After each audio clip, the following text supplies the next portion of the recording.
আসসালামু আলাইকুম। আমার আজকের ভিডিওটি হচ্ছে পিএলআইডি বা কোমর ব্যথায় যারা দীর্ঘদিন থেকে ভুগতেছেন তাদের জন্য।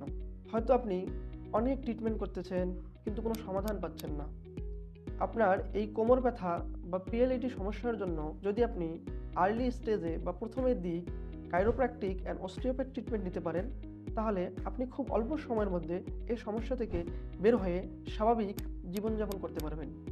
কাইরোপ্র্যাকটিক অ্যান্ড অস্টিওপ্যাথ ট্রিটমেন্টে আমরা স্পাইনের বায়োমেকানিক্যাল ফল্ট কারেকশন করে থাকি এবং ব্যাক মাসেলগুলোর স্বাভাবিক কার্যক্ষমতা ফিরিয়ে নিয়ে আসি। তাই খুব অল্প সময়ে আপনি এই পিএলআইডি বা কোমর ব্যথা থেকে বের হয়ে আসতে পারবেন। তবে আপনাকে মনে রাখতে হবে, যদি আপনি খুবই প্রথমের দিক বা আর্লি স্টেজে আপনি আমাদের কাইরোপ্র্যাকটিক আর অস্টিওপ্যাথ ট্রিটমেন্ট নিতে পারেন, তাহলে খুব অল্প সময়ের মধ্যে বা খুব ইজিলি আপনি এই সমস্যা থেকে বের হতে পারবেন বা আপনার সমস্যাটা সমাধান হয়ে যাবে।